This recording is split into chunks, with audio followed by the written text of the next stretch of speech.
La Réunion s'inscrit dans un espace indien-océanique vaste et riche, mais plutôt mal étudié jusqu'à une époque récente.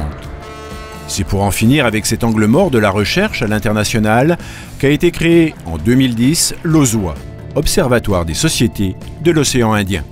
C'est une fédération de recherche, donc c'est un regroupement d'unités de recherche.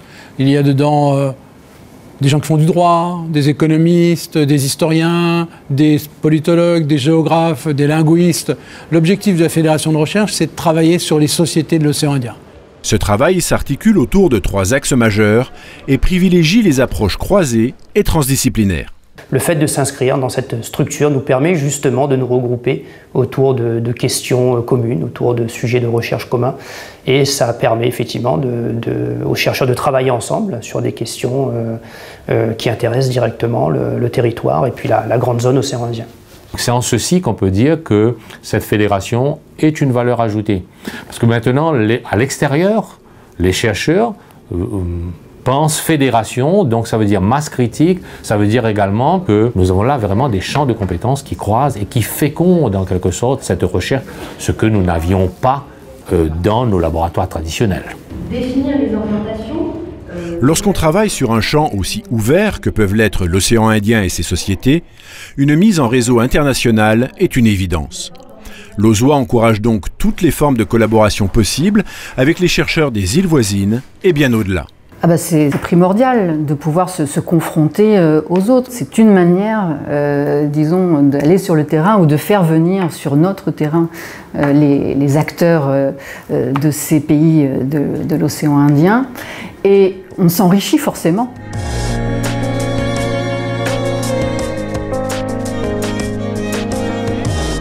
L'organisation en 2017 d'une première conférence internationale a été un moment fort et structurant dans cette démarche d'ouverture.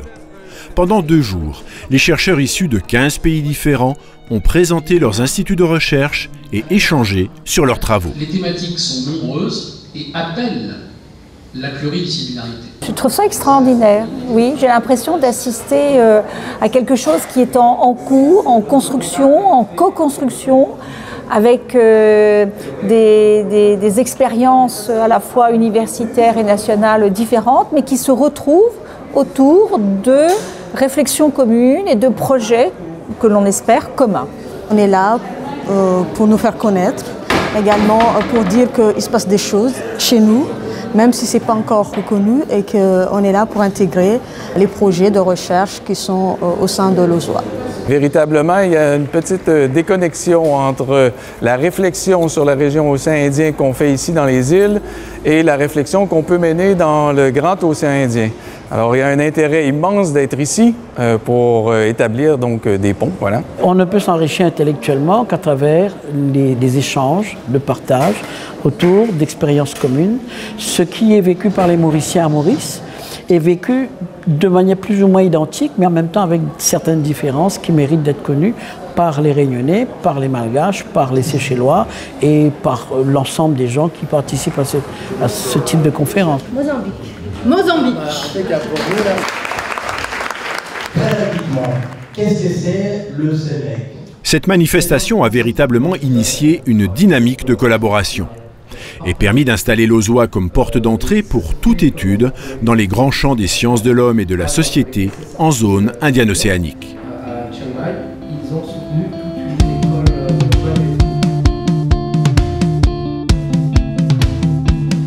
Concernant le comité scientifique, j'allais dire l'image. L'ambition scientifique de l'OSOA avait besoin d'un support et d'une vitrine pour donner aux travaux des chercheurs à la fois reconnaissance et visibilité.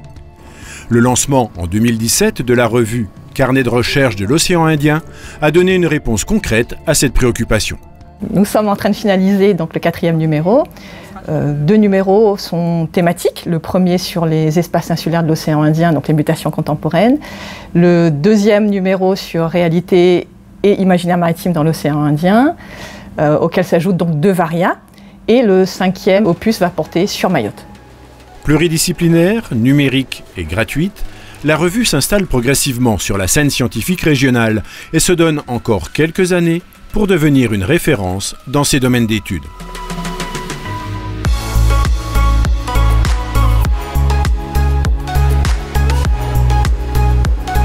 La montée en régime du réseau et des thématiques de l'Auzois a trouvé une autre traduction dans la multiplication des événements scientifiques spécialisés.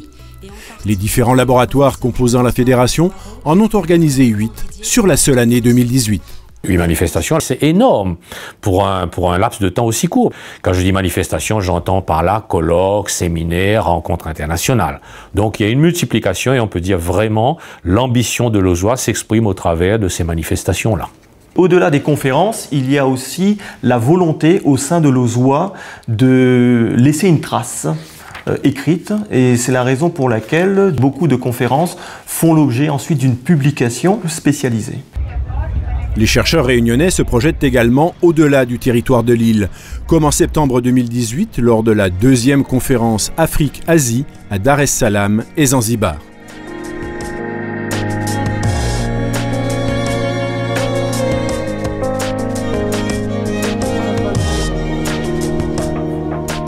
Aujourd'hui s'ouvre la 2e conférence internationale de l'Auzois. Pour la fédération, c'est un moment important. À la fois conclusion d'une intense période de préparation, mais surtout promesse d'ouverture nouvelle et de chantiers passionnants.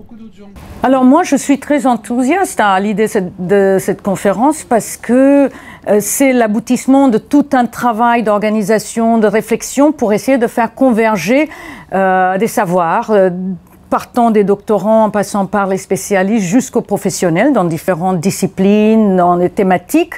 Et quand on voit cette convergence d'idées, d'individus tels que laisse apparaître le programme, on ne peut qu'être optimiste en fait.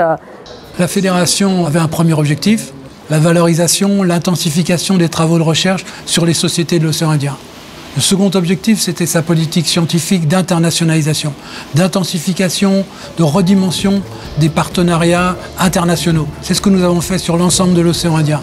Désormais, l'Auzois est un outil pertinent de connaissance, de compréhension des sociétés de l'océan Indien. Il nous faut continuer sur cette dynamique et c'est la voie que nous allons suivre dans les prochaines années.